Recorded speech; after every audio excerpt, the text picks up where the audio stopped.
चलो बच्चों, आज से हम एक नया यूनिट स्टार्ट करने जा रहे हैं और इस यूनिट का नाम है एम्ब्रियोलॉजी ऑफ फ्लावरिंग प्लांट्स, या हम कह सकते हैं sexual reproduction in flowering plants. यानी जो फ्लावरिंग प्लांट्स होते हैं वो किस तरह से सेक्सुअल रिप्रोडक्शन करते हैं। जो फ्लावरिंग प्लांट्स हैं इनको हम कहते हैं बॉटनी में angiosperms. Angiosperms are also called as flowering plants because these are the plants which produce flowers.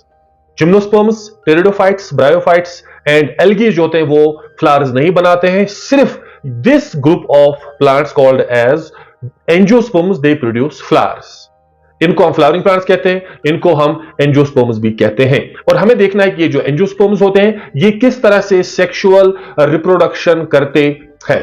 अब यहां से पहला क्वेश्चन उठता है कि सेक्सुअल रिप्रोडक्शन क्या होता है। ये रिप्रोडक्शन का एक ऐसा टाइप होता है, ये रिप्रोडक्शन की एक ऐसी किस्म होती है जिसमें दो इवेंट्स होते हैं। पहला इवेंट होता है गैमेटोजेनेसिस और दूसरा इवेंट होता है फर्टिलाइजेशन।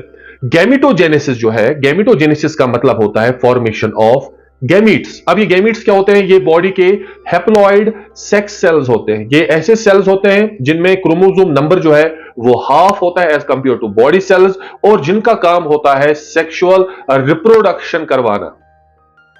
ऐसी सेल्स को कहते हैं गैमीट्स। गैमीट्स जो होते हैं ये दो किस्म के होते हैं। We have this small gamete called as male gamete and this large gamete called as female gamete. Male gamete जो है इसे हम एंथ्रोजॉइड भी कह सकते हैं, इसे हम स्पर्म भी कह सकते हैं।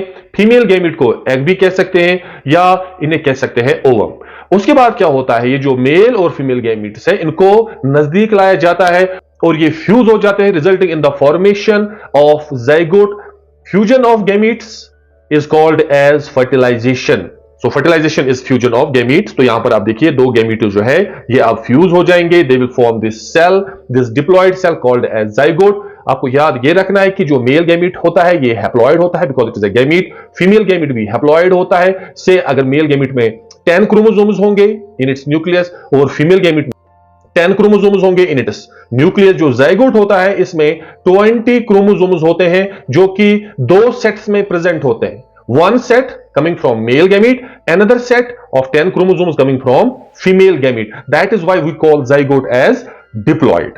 So these are the two important events of sexual reproduction. Sexual reproduction cannot occur without formation of gametes. It cannot occur without fertilization. Both events are very important if flowering plants have to reproduce by means of sexual reproduction.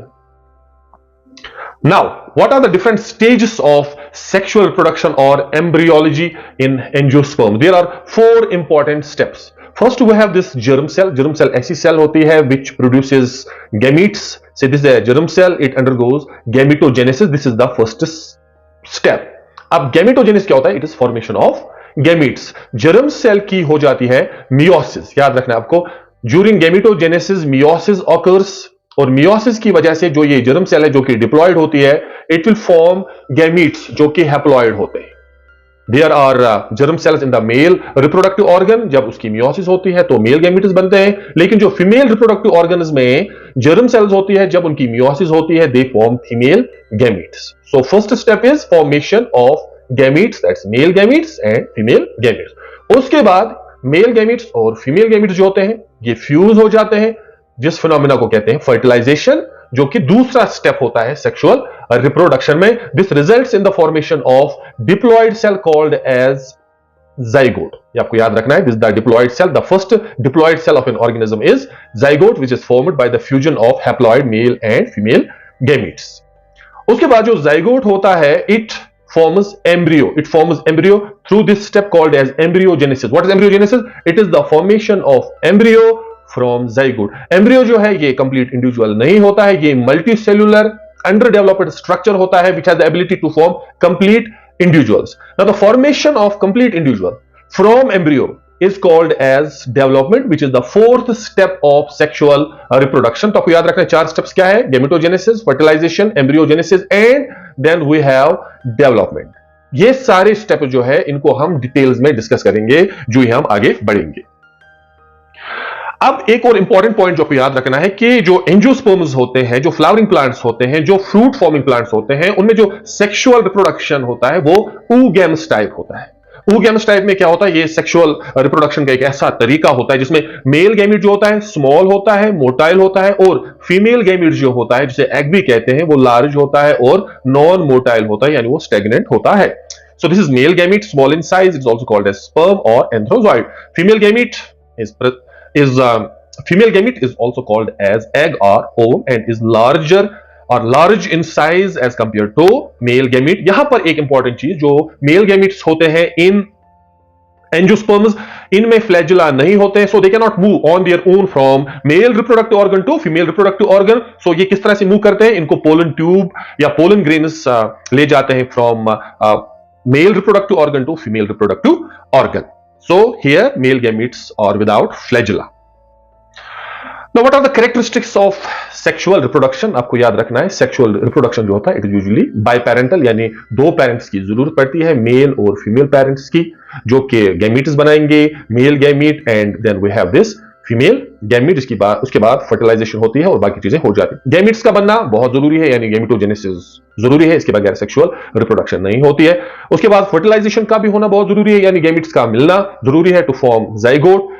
और याद रखना आपको कि जो sexual reproduction होता है इसमें meiosis भी होती है. आपको मैंने अभी बोला कि ड्यूरिंग गैमेटोजेनेसिस मियोसिस होती है और उसके बाद माइटोसिस होती है, जैसे कि एम्ब्रियो जो बनता है फ्रॉम जाइगोट वहां पर माइटोसिस ही होती है सिर्फ, और फिर आगे चलकर जो पूरा प्लांट एम्ब्रियो से बनता है वहां पर भी माइटोसिस होती है. तो यहां पर दोनों मियोसिस और माइटोसिस होती है.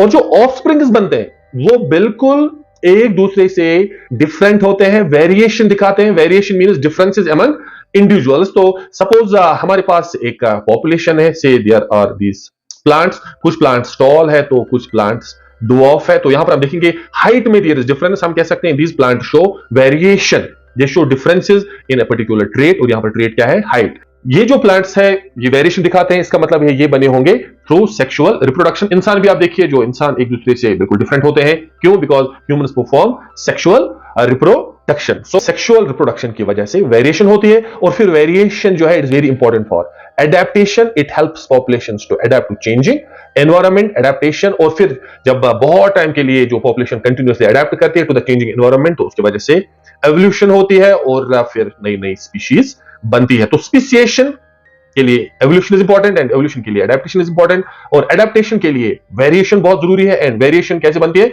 सेक्सुअल रिप्रोडक्शन के थ्रू वेरिएशन आती है अमंग इंडिविजुअल्स. ये किस तरह से ये प्रोसेस, ये एवोल्यूशन होती है थ्रू एडेप्टेशन एंड वेरिएशन, वो हम आगे चलकर कभी देखेंगे. So this is about the introduction of sexual reproduction in angiosperms.